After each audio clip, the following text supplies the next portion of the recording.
Old man. I never know when Facebook's going to go live. There we go. We're in. All right. So good to see you guys again. And welcome back to another exciting episode of Evil Agency Growth. By the way, just a little fun tip on that. We found that for years I called it, like going to work. And going to work sounds so terrible. And we started calling it evil scheming, like Pinky in the Brain. It just made it a little more lighthearted and fun. And you guys should try it. A couple of quick announcements before we get rocking and rolling. I will be releasing some J. Abraham goodness over the next couple of days. We went talking deep about recession and things you can do and how to think more holistically about business. And if you understand that, you will never starve in this industry, regardless of which niche you're in. In fact, it actually works better in a recession.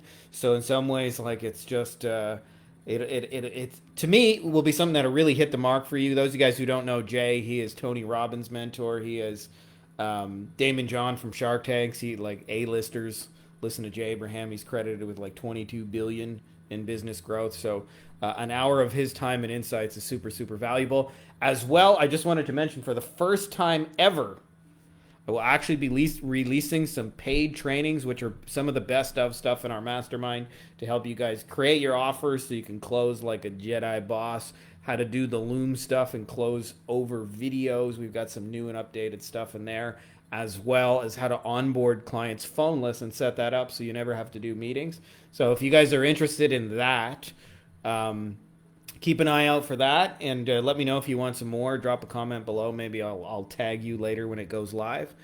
Other than that, let's get started with the good stuff. Ladies and gentlemen, boys and girls, children of all ages, Frankie Finn proudly brings to you our weekly Q&A. I know Cole's out there on the backup mics. So, excited to see you guys for another adventure. Let's talk about growing your agency. Let's talk about the good stuff.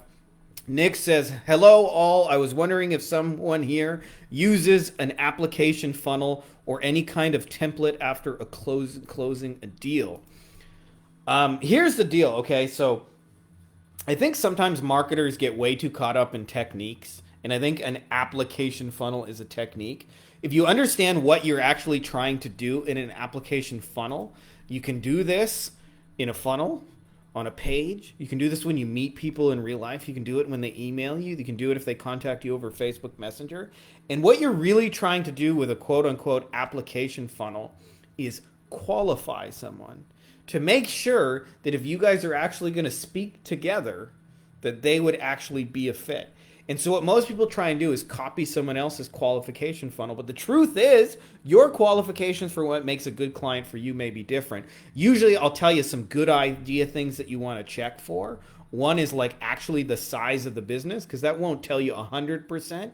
But usually like 90-95% accuracy, it'll tell you whether or not they actually have money to invest in the kind of services that you provide.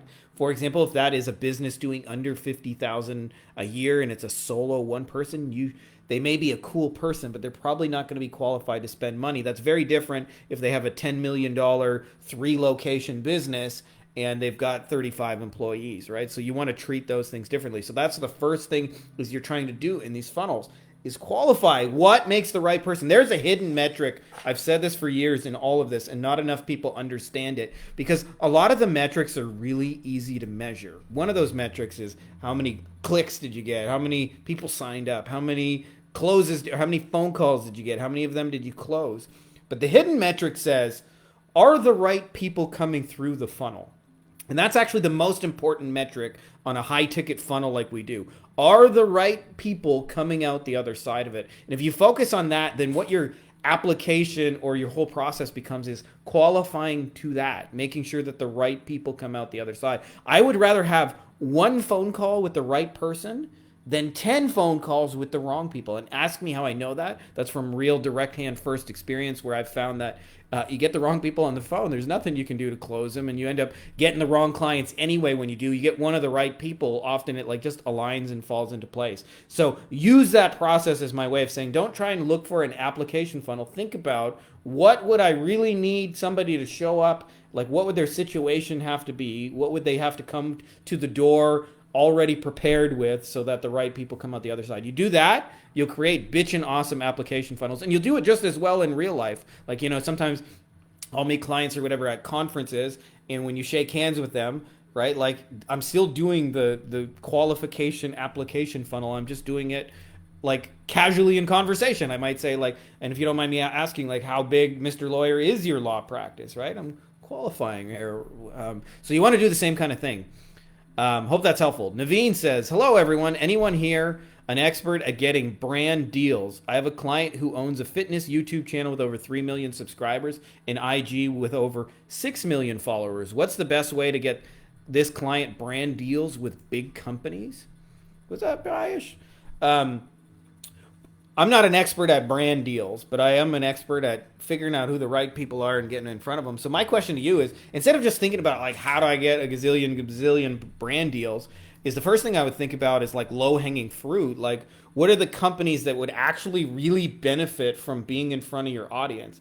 I'm not saying this is the case, but just imagine you run a runner's channel and Nike just came out with a pair of runner shoes. Like, there would be some synergy there, right? So to me, the question isn't like, how can I get these brand people to come to me? It's like, what kind of brands do we want to align ourselves with? Like, who has synergy with what we're doing? And one of the things, the easiest way to find out is just to ask people in the comments of your video, like what kind of equipment they recommend and see what else they're buying. And if they're already like, just like, I don't know this, but if they're already buying like Reebok shoes or they're buying like Apple watches to measure their heart rate, then those are the brands I would go after. I would say, hey, we got people on our channel already buying your stuff. I bet if we did something on purpose and intentional, we could sell more of it, right? So you got the following, you got the thing. So like, to me, figure out what the people in your audience are already buying and then reach out to those people and do it in a powerful way. Don't do it in a weak ass, like, I'm going to send you an email outreach. Like, if I'm trying to talk to a decision maker at Nike, I'm probably going to send a $10, $20 thing in the mail that's designed to catch their attention. I'm not going to show up weekly, but think about less but better is like, who are the right people and get in front of those. And I bet you'll have some success getting some brand deals, Naveen.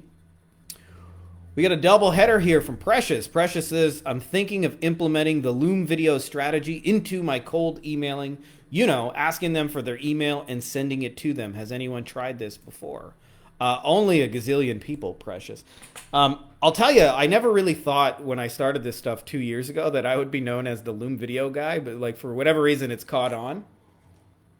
But I would like to caution you, Precious, that Loom videos are a tool, and like any tool, they're best used as like right tool for the right job.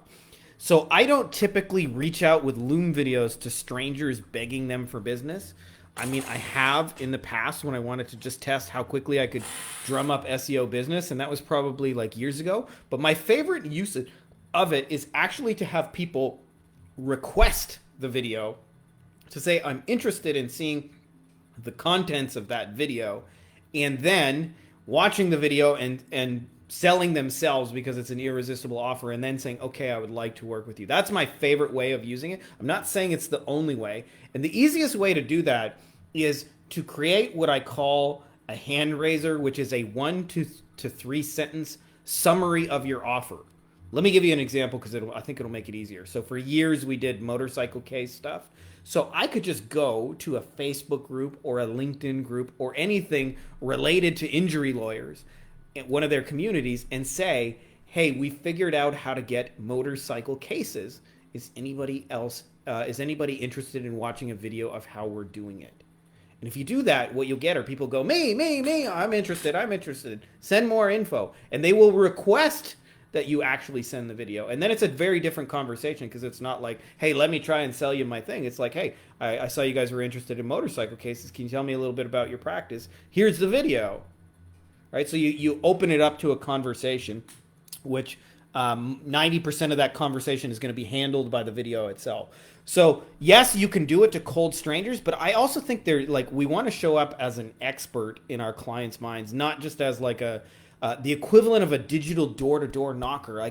I'm not against outreach, don't get me wrong, but I think it's the least efficient way of doing it. Like, to me, I'll give you an example of this. You could knock on 10,000 lawyers' doors and send 10,000 messages and just think about how much work it is to set up servers and emails and all those things.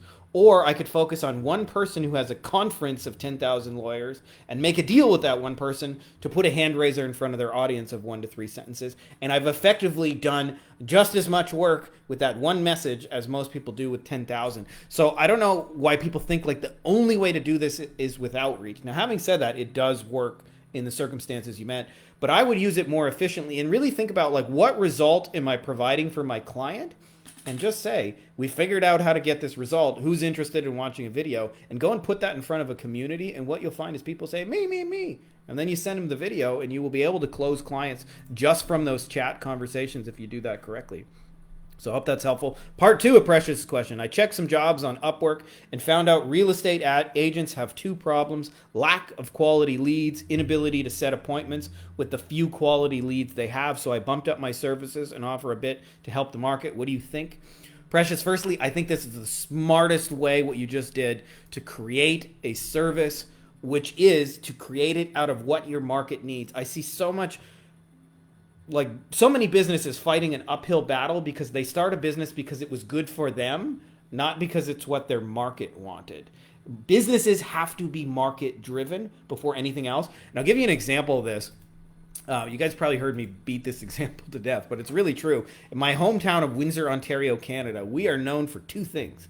We have bitchin' awesome pizza. I don't know why, but it has really good pizza in my town. And for whatever reason, there are a shit ton of auto body shops. And I remember my brother ordered some Chinese food, and the driver, when he went to drive away, smashed my brother's car, and then his car smashed into my lady's car, which was a Volkswagen Beetle. Now, Volkswagens are not North American built, and so they have a lot of specialty parts. So we went to get it fixed. Even though there were gazillions of auto body shops, they said, oh, I don't work on Volkswagens. They're too specialized. And they all referred us to a Volkswagen guy. So there's an example of a guy who created his business out of a market need. Even though there's gazillion auto body shops, he noticed nobody handles this unmet need of the market, which in our case was Volkswagen. And so he's busier than he'll ever be, as where the most of them go, how can I get more leads? Because they're selling something the market doesn't ultimately need or want. So yes, that's a huge move. Now, having said that, you mentioned 2 types of issues they have: lack of quality leads, and they're getting leads and they can't close them and get appointments and actually get face-to-face with a seller or buyer. I would tell you the lack of quality leads, in my experience, is actually most times the wrong client, because they may be good people, but they're probably going to be broke, right? If they don't have any leads already, they're probably a broke real estate agent. As where the person who is getting leads and not consistently closing them and have some room for improvement, those are easier because they already have the leads. And they probably have some flow in their business where there's going to be actual cash to pay you. So I would probably, if I had to pick one of the 2, I would focus on that one and then really help them dial that process in. And if you help them dial that in, you will not have an issue getting paid by real estate agents in the future, because, you know, they ultimately want to they don't want leads. They want people they can meet face to face with and close. What's up, Jason? By the way, I saw you rocking out the other day on the guitar, and I was hella impressed. Been playing 20 years myself, so I'm like, holy shit, we need to start a Wolfpack band, because I'm stoked. Anyways, a little off track here. Both Will and Pierre had this question. Will said, I have a beyond agency question. Let me actually see if I can real quick just tag them both. We got Will and we got Pierre. There we go. Let's tag them. So he says, Will says, I have a beyond agency question. If my main service I provide is SEO, which takes about 30 days to show results, which would be my first date offer, or should I be offering a faster solution first date like Reactivation Campaign to show that I can get fast results for that business, then to offer the SEO services as the marriage offer? Thanks in advance. Will, I'm going to give you the worst answer ever, which is it depends, and the actual person it depends the most on is you and what you want. So I hate to use the word should, because should implies like this is the only way one may be successful. What's up, Tebow, my brother? I'm loving the stuff you're putting out, by the way, too, as well. You're putting out some kick-ass stuff for your audience. So, so for you, Will, like what you like, there's not just what I could sell. There's also what I would actually want to deliver. And the whole point of our first date is that most people, when they reach out to a client or a client strikes up a conversation, is because they go straight to marriage offers, it's just too wide of a gap. It's like when I used to do SEO, I would meet a plastic surgeon at a conference, and then we'd say, hey, let's work together for a year. That's a long commitment if you just met me at a conference 10 minutes ago. I may seem like a cool guy, but like, I don't know, do I want to work with him for a year? And so all we want to do is shrink the size of the commitment. Having said that, it is okay to offer first dates of 30, 60. The longest I've done as a first date is 90 days. What's deeper than that, though, I'll tell you, is what's not clear from your question is, and maybe you just left this part of the question out, but it looks to me like you're trying to sell SEO, and we never want to sell SEO, ever. SEO is a hammer. And what we want to sell instead is the result of the hammer. So I always say this, like, if you think about a hammer can be used a gazillion different ways. You can build a deck and have barbecues on it. You can remodel your kitchen and be able to cook in there. You could build a birdhouse with your daughter, and you can smash your ex-wife in the head if you want to, right? Like, it has a lot of uses. People buy hammers for many, many different reasons.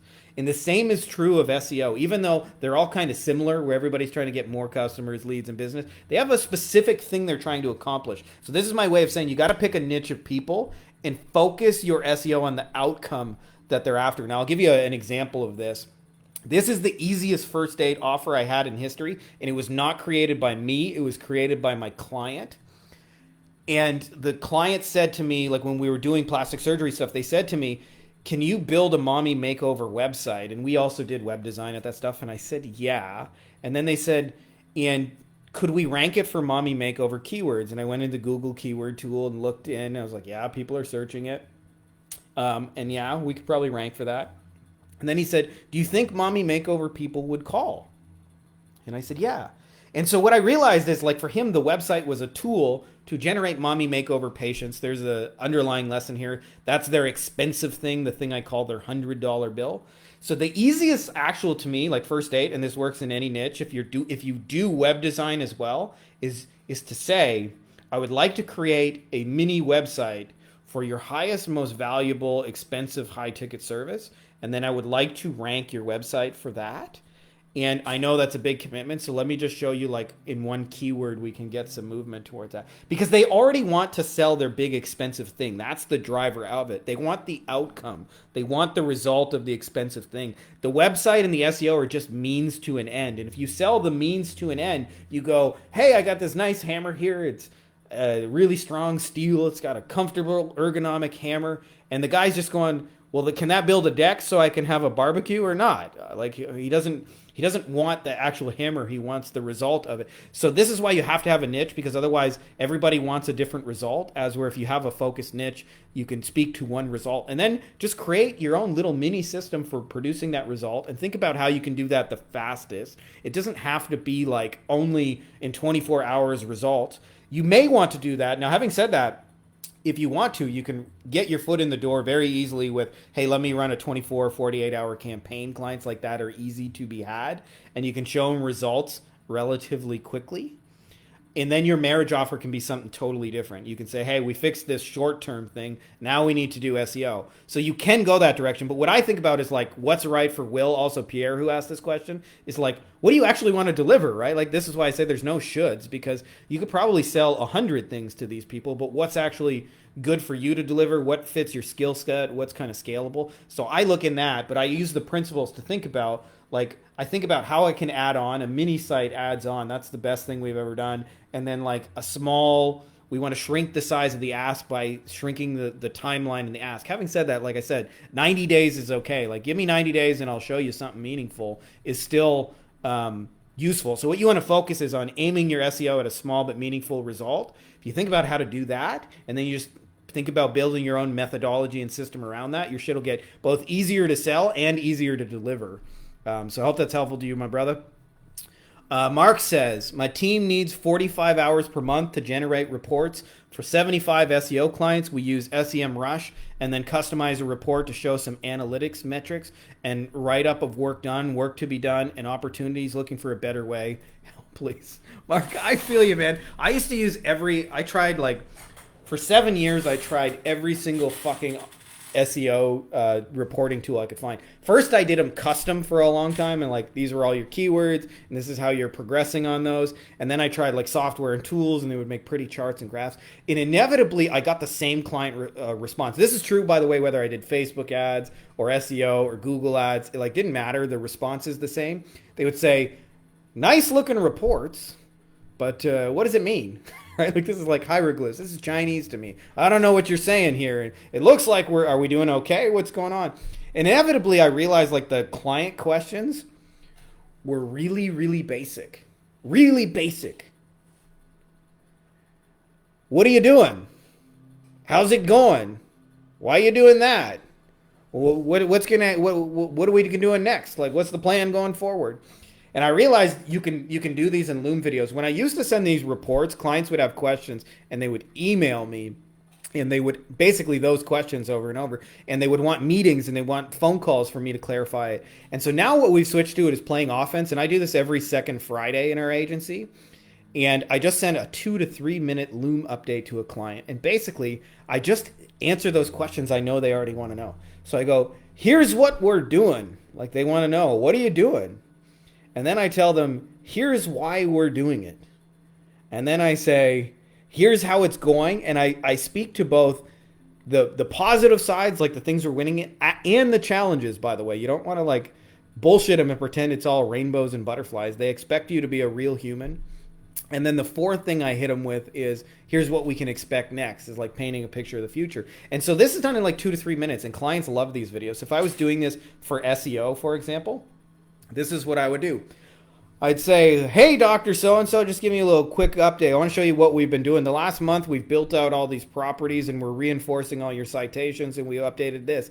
I know that probably doesn't look like that's probably Greek. Here's why we're doing that, because Google uses all of this as a ranking metric to determine how high your map listing is, or how high your My Business listing is. We've checked so far. You're about here. And just so you know, we've moved up about 10 places. We still have some issues with a couple of citation sites where they're showing the old address and the old phone number. We're getting that fixed up. I just wanted you to know that those things are going on there. And as far as next month, we've moved up from about 30 to 17 on your main keyword. And what we're looking for next month, if we could just hit in like 13 to 12, as long as we keep progressing in the right direction, that'd be a really good sign. So that's how things are going. You got any questions, let me know, shoot me a message. But I just wanted to say hello and thank you. Right? That's basically what the videos look like. Here's what we're doing. Here's why we're doing it.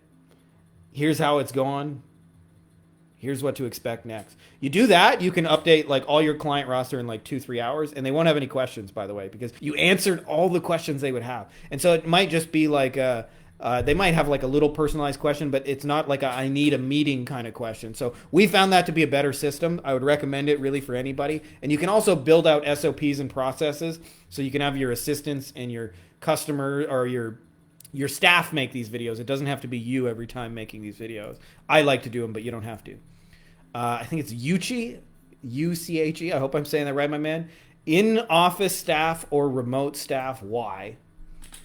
Obviously, depends what your goals are. Like if you want to work remotely and travel, then it's a no-brainer to me to work remotely. Having said that, if you have a local offer and you just like dealing with people face to face, but the trade-off of that is you're going to probably have higher value people, but you're also going to pay them a lot more. So, that's that. Jason says, when you scale, do you still make these videos, or do you train your team to do them?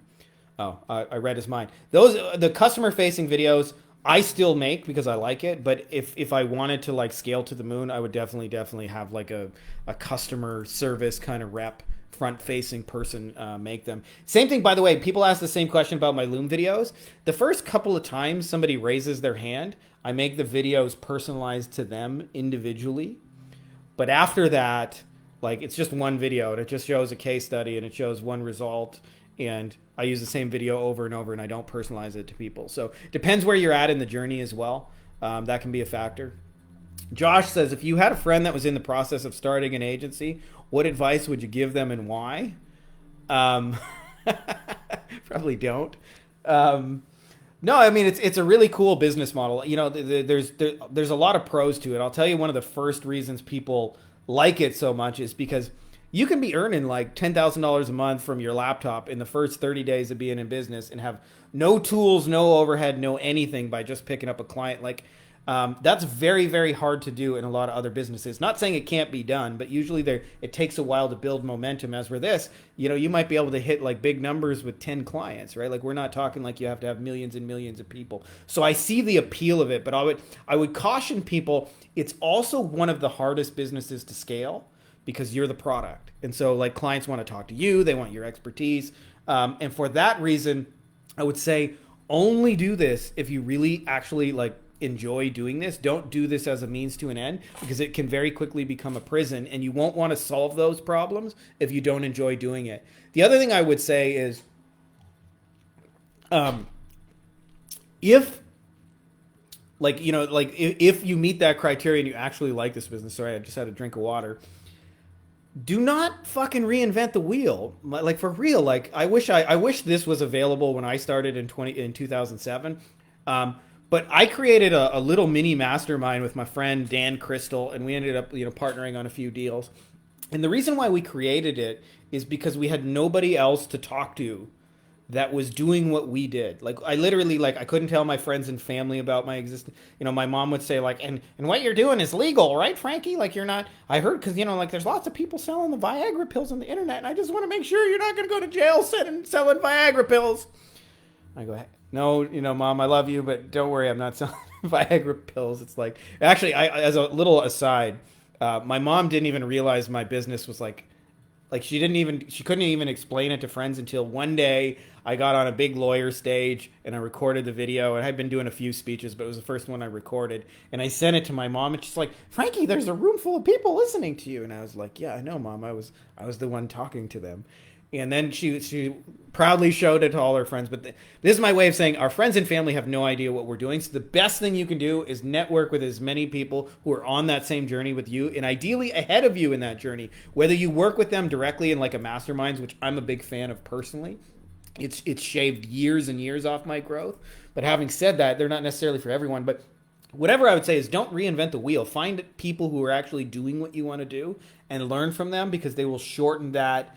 Like sometimes, like for example, I'll say like, hey, I'm trying to do this and I'm trying to do that. And you talk to somebody who's in it, and they can often answer your question in one word by just the name of a tool that will automate it. They'll say, oh, like in our world, a lot of times I'll be like, my clients suck at following up with leads, and they can't close, and I need some way, like some system to text and blah, blah. And they'll go high level, right? Like they can answer your question in a word or two. So the biggest shortcut in all of this is networking with as many people who are doing this successfully, because you will almost just through osmosis, being around them through how they think and how they act, and they'll say things like, for example, I was at a mastermind once, and they came around to us and they said, what was your goal for the year? And I said I wanted to take us from like 1 million to like 3 or 4 million. And a couple of people in the room were blown away, but then it got around to my friend Rachel, and they said, well, we're doing 3-4 million. Our next goal is to get to 30-40 million. And I realized, like, when it came to her, like, I was thinking so small. I was like, I thought I was this big baller. Like, I'm going to work towards, like, getting to 3 million. And they're like, yeah, that's nothing. So this is my way of saying, like, just sometimes being around people who are past you will expand your thinking. You don't necessarily have to build a $30-40 million agency either, right? Like, I'm not suggesting that that's for everybody, but I'm suggesting that if you deal with people who are ahead of you, often just they'll have already figured out the challenges that you're dealing with, so they'll have like way more certainty about it. Like when you first start out, like you just need to get clients and get rolling. So talking to people who already have clients and have figured that out will make your life so much easier. Once you have clients, you have to figure out like delivery and actually fulfilling on those promises. So if you network with people who are fulfilling on those promises, you'll better. And then you have to figure out how to hire people. And the first time you go through that, if you deal with people who figured out hiring, you'll be better at it. And then eventually you have to figure out how to manage your structure. And if you deal with people who are already managing a structure, they'll have so many tips and tools and tricks to help you do that faster. And so I like to say you can take 8 years of the agency journey and shrink it to 8 weeks by dealing with people who've already figured it out. Jason said, Matt, my mom is hilarious, by the way. Still to this day, my mom asks me questions if like, are you sure this is legitimate, Frankie? Okay, sure. You're not going to go to jail selling the Viagra pills. But I heard on the news that there's scams on the internet. Do you know there's scams, Frankie? Yeah, Mom. I've heard they're scams. They're scams in real life too, Mom, just in case you didn't know. Like, it's not just on the internet. What is Go High Level? What do you use it for? Jason, I'm actually not a Go High Level user. I only know it because so many of the people in our mastermind are users of it. Go High Level is a little bit of, it's an agency software, and it's a little bit tricky to wrap your head around it because it's a little bit um, like Lego, where you can build anything you want with it, right? Like where Lego is, what is Lego, right? Lego is whatever you want it to be. So Go High Level is like that. But I'll tell you what most people are building with the Lego is one is the most common use of it. It's really good for helping clients follow up with leads in general. Like, for example, a new lead comes to a dentist, they take 3.5 days to call that person back. So it's people with Go High Level have a text message go out and have that client fill out a form and send a notification automatically so the client knows there's a new lead. And if they don't respond, sends another notification and another one. Call this person, don't wait, right? So like people are using Go High Level to help clients close deals. They're also using it for onboarding a little easier. And what else? I guess, billing is another thing. Like you can send auto billing. So if you're doing like pay per lead and a $40 phone call comes through, you want to ding the client's credit card every time it comes through. People are using Go High Level for that. The longer I do this, by the way, personally, and I'm not saying this is true of everybody, the less software and tools I want. I like, for example, when I got started in 2007, there was a big SEO software called SENuke, and I knew how to run that shit like a boss. And I knew how to like use SENuke, not as a spam tool like everyone else was doing, but to build quality shit at scale. And so like we were just crushing it. And then one day Google had an update and SENuke just like stopped working. It stopped being as effective. I wouldn't say it was like stopped working, but it just, the sites they were using all kind of got lowered in value in Google because they were accepting so much spam and all that kind of stuff. And I realized, like, shit, that sucked. I spent like 5 years, 4 years, whatever, learning this tool, and all of a sudden it wasn't valid. And since I've started in 2007, I've probably learned 10 to 30 new pieces of software every year for 15 straight years. So the longer I do this, the more I try and make my agency run without software, which is why I'm like really old school and I do direct mail stuff or really simple, stupid messages to connect with people, or I send like, presents in the mail and shit like that. Having said that, it's not like I don't use any technology, but I'm trying to get less tools in our business. Like we got Loom, we got Lead Pages, we got Aweber for sending emails, and I'm probably forgetting a thing or two. We got Zapier so we can connect some Facebook ads, but there's not a lot of tools in Frankie's agency, and that's by design. Will says, how important is it to have intellectual properties for scaling? I think this is a deep question, Will, because this is a different way of looking at the agency altogether. What most people, at least how I see it, what most people are working towards is a service provider end, saying, how can I get as many clients to pay me simultaneously as possible and have like a cool system where they're happy, right? Like that's how can I get more clients? That's where most people are coming from. And that is a service provider mentality. And what happens is if you approach this business from a service provider mentality, is clients will pick up on that sort of energy understanding, and they will treat you like, in my experience, what I call the client underling, or like almost like your boss. Like you won't have a boss, but you'll have like 120 bosses when you get really big. People who say like, I need you to call me. And of course, if your boss says, I need you to call you, you can't say no.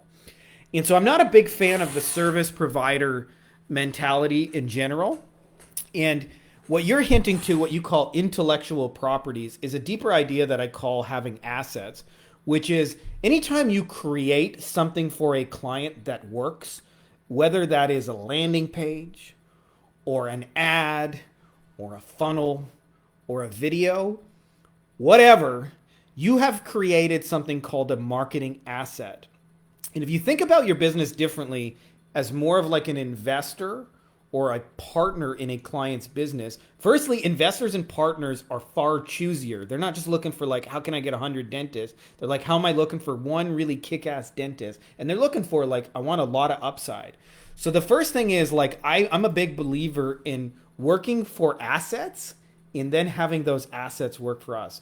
And what will happen is if you approach it with this mindset, you'll go after a different tier of clients, and you'll create things that pay you, or like you do once, but pay you twice. So for example, this is the simplest, exaggerated, most simple example, but I see this like somebody will like provide Google AdWords as a service provider, and they'll go get a plumber, and they'll run ads for this plumber, and after like 3 or 6 months they'll really figure it out, and they'll figure out how to get like steady phone calls for the plumber, and the plumber's happy, and then they say, how can I go get another client, a dentist or another plumber or whatever.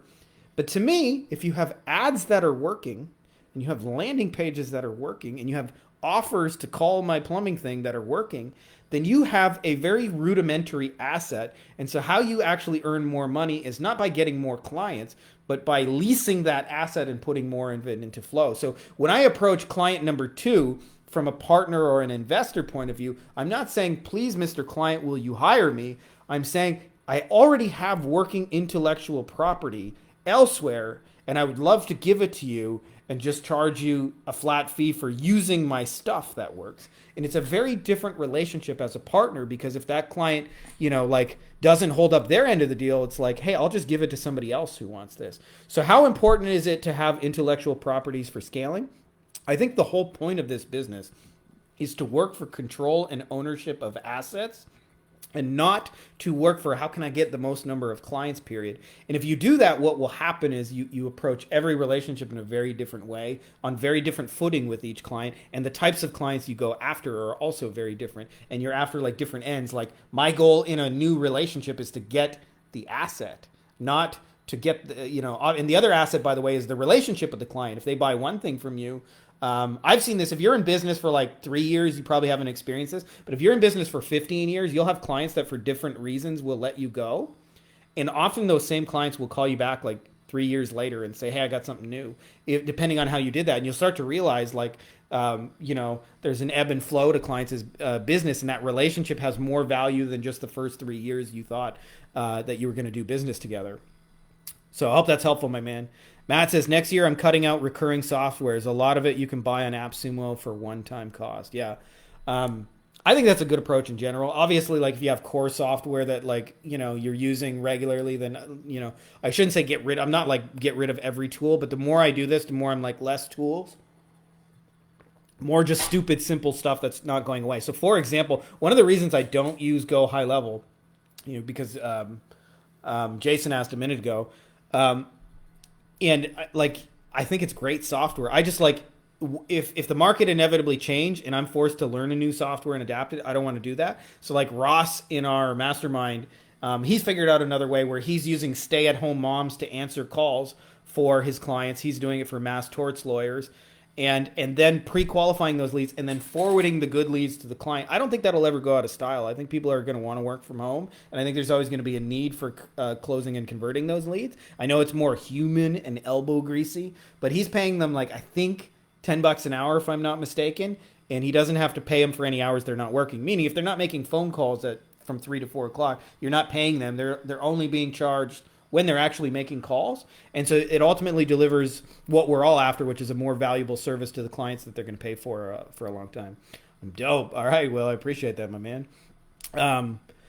That's it, I guess, for questions. I just wanted to add, for those of you guys who missed the beginning, I've got some Jay Abraham stuff dropping this week. We were talking about the recession, what you guys can do to grow an agency. Honestly, like Jay teaches something called the strategy of preeminence. And I think applied in a recession, I actually think it works even better because people are more open to deal making. And so like this stuff is just like, it just works. So I wanted to show you guys some stuff that can be done across, because, as clients feel the pinch, often the first thing to go is the marketing budget. And if you guys are running a typical, very straightforward retainer SEO kind of agency or AdWords, you might be the first one to get cut. But if you understand the deeper principles that are going on, you'll never, ever really have to work that hard for a paycheck. And so I was hoping to bring you guys some really, really cool stuff in the form of Jay's infinite kind of wisdom and insights after 40, 50 years of doing this. By the way, a lot of you guys don't know this, but I thought one of the things that I found super cool about Jay is in the 1970s, Jay was selling out rooms of people at $10,000 a pop, and putting 400 or 500 people in a room at $10,000 and then going from place to place and filling up rooms full of $10,000 people. And he also had a $100,000 consulting package for the year. in 1970. So a lot of us think like, oh, like this $10,000 is a big new ticket thing. Like this dude has been doing that for 50 years. So if you really understand that, like this is somebody worth listening to. Also, I wanted to mention for the first time ever, I will be dropping like just a paid training. For those of you guys in our mastermind, you'll obviously get this all for free. It's just a best of, really. But I wanted to, for the most common stuff people are dealing with is like, how do I get the clients and polish my offer kind of thing?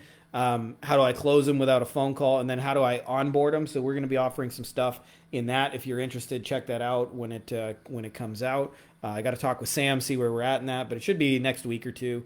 And but I'm excited to share it with you guys because I know a lot of you guys are just not necessarily either a fit for the mastermind or you're not necessarily at that level and you want to aspire to be. So I wanted to come out like a smaller package, something you can kind of get started and help you to do all that and see if we can't rock you some amazing results. So I hope that's helpful to you guys. And I guess that's all I got in here. I don't see any other questions. Much love. Appreciate you guys. It's really cool for me, by the way, to see you guys just like grow your agencies and do really cool shit and bring real value to the world. Like it's the trickle down effect of this is really cool.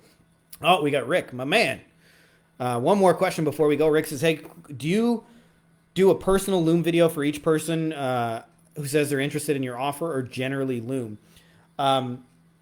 I do this two-step, Rick, so it depends on where you're in the journey. So the first couple of people that request it, I always personalize it to them. So like the first maybe like 10 people who say, hey, I'm interested. Can you tell me how this would work? I literally fire up Loom and I talk to that person. So like if Rick said I'm interested, I'd say, hey, Rick, here's a demonstration of what we can do. Here's my 3 to 5 step plan. Here's my irresistible offer. That's the format of the Loom videos for those of you guys who don't know. And then after that, once I have it working, where now I've dealt with 10 people and I know whether or not it's going to close, then I do a more general version where I can send anybody to the same video over and over and over and over. But usually the first few times, if it's a new offer, I do it personally. Once it's an established offer, I just send them all to the same video. That's that's my lazy way of doing it. But I want to know it converts before I make a generalized version of it, and I do that by like having a couple actual conversations. So hope that's helpful, my man. That's it, what we got for questions. So much love to you guys. We'll post the replay as always on YouTube, and may the force be with you, and exciting good stuff coming.